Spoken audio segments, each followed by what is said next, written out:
I grew up in the era of telephones that had party lines. You just said you had 300 and some people on a conference call. Now that is a party line. That's a party line, man. And let me tell you something, Fred. Yeah, I had 399 people, and it sounded like a party line because I wasn't able to mute everybody because I was on the I couldn't get on the right thing. But Whoa. yeah, that's a party line. And Yeah. that is a party line. Yeah, Good for you to get that many people on a conference call. You know what? I was hoping to get about 60 or 70, I thought we'd get. I was shocked. I was shocked. So that was really, really exciting. I got the report afterwards from the conference people and said 399. I was like, holy mackerel. So it was good stuff. That's a bunch. Hey, listen, President Barack Obama continuing his visit in the Middle East arrived yesterday, and I'm sure a lot of our listeners have seen the pictures from the arrival in Israel. I mean, it was all kind of huggy. We're great friends between President Barack Obama and Prime Minister Netanyahu. They talked at length at a news conference about the strong relationship between the U.S. and Israel, and that basically the U.S. has Israel's back in the ongoing problems in both Iran and Syria. So there's a lot of kind of glad handing and everything is okay environment. Now, here's what's really interesting. This morning, President Obama has been in Ramallah, which is the capital, we'll call it, I guess, of the Palestinian territory. Just a few hours before he went there, President Barack Obama was treated to a demonstration of how rough a neighborhood it is. Hamas terrorists in Gaza lobbed at least 5 rockets into the area there in southern Israel. Fortunately, nobody hurt or no injuries. And, of course, President Barack Obama was nowhere close to that. He's staying up in Jerusalem. But he was reminded that how dangerous it is and what it's like in the reality for Israel. So in Ramallah today, he meets with President Mahmoud Abbas. They do a little news conference this morning, and at the news conference, President Obama said Palestinians deserved an end to occupation. The president's word, occupation.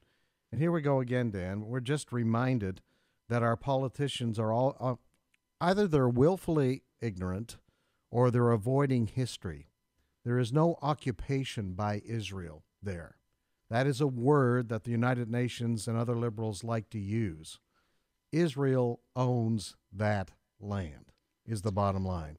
Surely he was talking about the occupation of the Palestinians in the land of Israel. Not so. You know, I was reminded of Joel chapter 3, verses 3 and 2.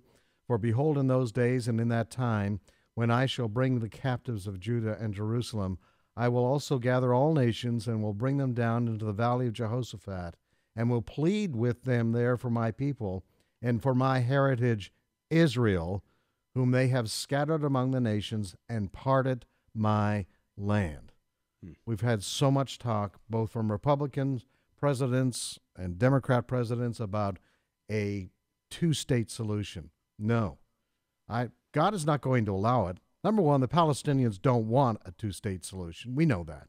Right. People have visited those areas, not just Gaza, but the West Bank. They teach their kids that Israel shouldn't exist. Their maps of the Middle East do not include Israel at all.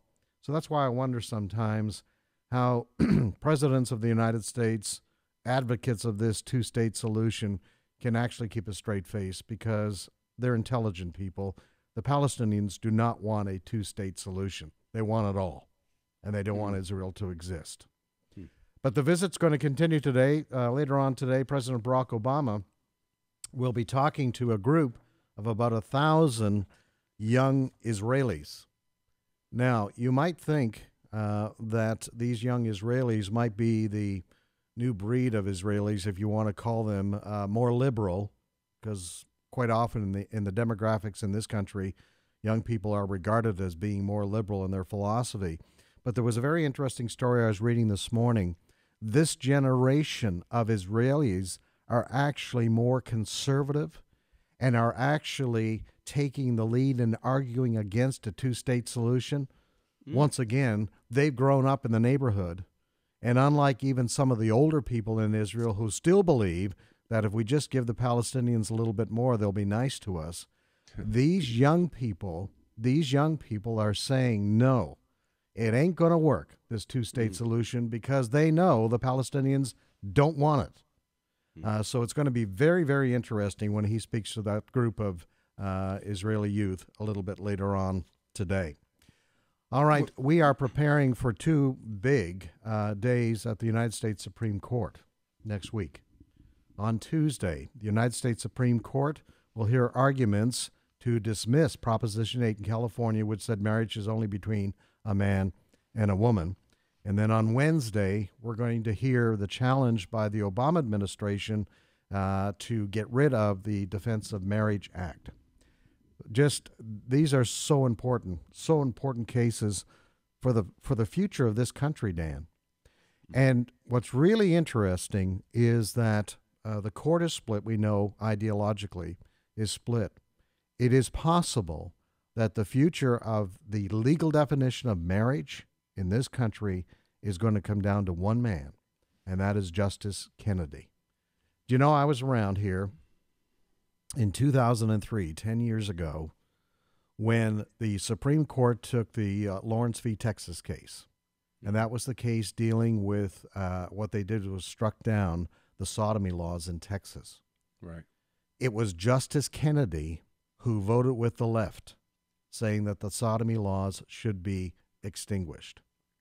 Very interesting. Another justice that's still on the court, Justice Scalia, was one of the dissenting judges in 2003, and here's what he had to say. He had to say that if we legalize homosexuality, what is next? If we get rid of the biblical standards, the standards that culture has come to adopt for thousands of years, if we get rid of that standard, what next? Scalia said. Why not polygamy? Because if you unhitch yourself from biblical standards, it's open to anything. So it's going to be very interesting to see where Justice Kennedy goes. We know where the left-leaning justices are going to go. We think people like Scalia and Thomas will certainly vote for the conservative side of things, but it's going to come down to Justice Kennedy. So we're calling on people once again, Dan, to pray for these cases that are going to be heard next week. By the way, the Supreme Court yesterday announcing they're going to make the audio of the Supreme Court cases available, the arguments being made. They're going to make them available about 2 hours after each case. Oh, wow. So the American public is going to get to hear, and I believe what you'll be able to hear excerpts, at least on American Family Radio Talk, of exactly what was said by both the proponents of getting rid of biblical marriage and those who are against that. Wow.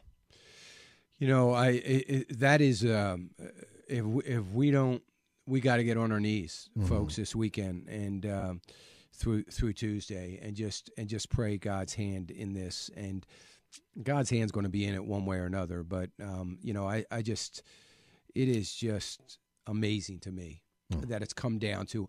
You know what really saddens me, Fred, when I think about what about last time I checked, we were still a republic. What about the will of the people? Yeah. I mean, how does it? It just is amazing to me that in a day where it's just a waste of time. Why do you take something to the people by way of a polling booth? Why do you do it if you're not listening to the will of the people? I just, you know, it is, well, we'll do it, I guess, just in case the will of the people change. Or, I'm sure if the will of the people were in the other direction, that would be the end of it. Well, it was the will of the people. And it's sad to me that the Supreme Court cannot stand up and say this issue was settled when the people voted for this, voted this down. This was settled, and it has no business even being here. And I just that really saddens me, because we see more and more decisions, whether they're executive orders from the President of the United States or whether they're court orders from judges around the nation on certain issues. More and more we see a land that is coming down to the will of one man. or one woman, and it's sad. Yeah. It is just sad. Be in prayer. Yes, sir. All right. Fred, I sure appreciate it, brother. Thank you for that. Fred Jackson, One News Now